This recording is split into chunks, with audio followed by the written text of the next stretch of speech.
Now let's take the second example. 7x squared plus 10x plus 3 equals 0. So remember our first step. Make sure the coefficient of x squared is 1. In this case, the coefficient of x squared is 7. So in order to make sure it is 1, we're going to divide everything here by 7. In that way, we ensure that the equation is still balanced. So this would imply 7x squared over 7 plus 10x over 7 plus 3 over 7 equals 0 over 7. And we now have this cancels out. That becomes x squared plus 10x over 7 plus 3 over 7 equals 0. So now it is 1. The next step, transfer the constant over to the other side of the equation. So that becomes x squared plus 10x over 7 equals negative 3 over 7. And then the next step, add the square of half of the coefficient of x to both sides, which I always call CHS. So what is my coefficient of x? My coefficient of x is 10 over 7. And what is the half of 10 over 7? Half of 10 over 7 simply means 10 over 7 times 1 over 2. That's half of 10 over 7, which gives us 10 over 14.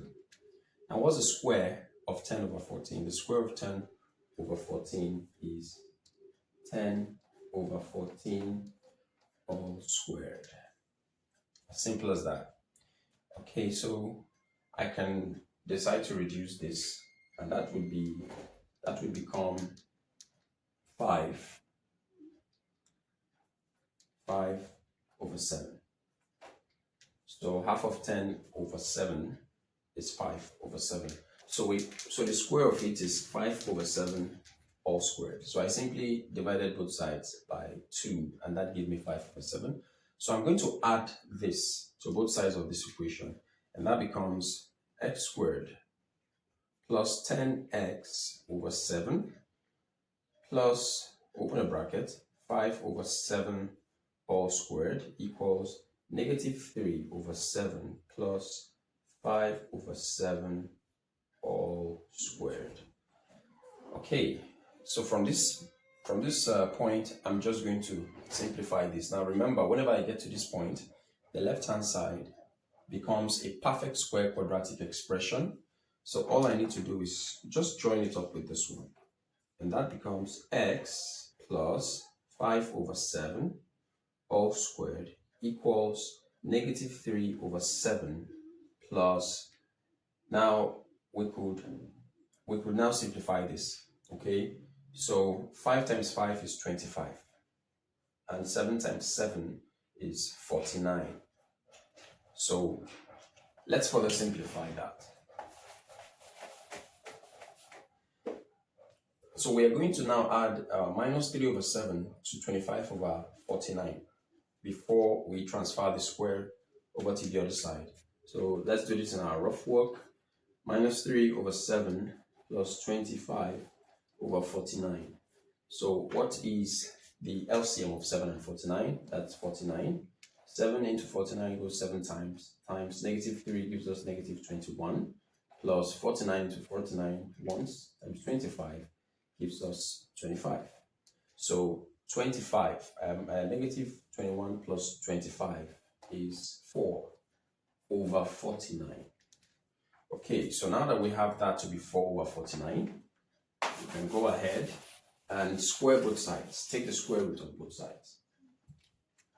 So this implies x plus 5 over 7 equals, plus or minus, take the square root of 4 over 49. Now everything is making sense. So this further implies x plus 5 over 7 equals Now the square root of 4 is 2, so we have plus or minus 2 over square root of 49 is 7. Now this means that our x can now stand alone on this side while we transfer plus 5 over 7 over to the other side. And that becomes negative 5 over 7 plus or minus 2 over 7. So let's bring out our two values of x. So the first one, our x equals negative 5 over 7 plus 2 over 7, or negative 5 over 7 minus 2 over 7. Now this one eventually becomes, so as usual, the denominators are the same, so we don't need to take the LCM. So that becomes negative 5 plus 2 gives us negative 3 over 7, or negative 5, negative 2 gives us negative 7 over 7, which is equal to negative 1. And those are the two values of x. So solving quadratic equations by the method of completing the square is very easy. Just follow the steps and it will get you right to the answer.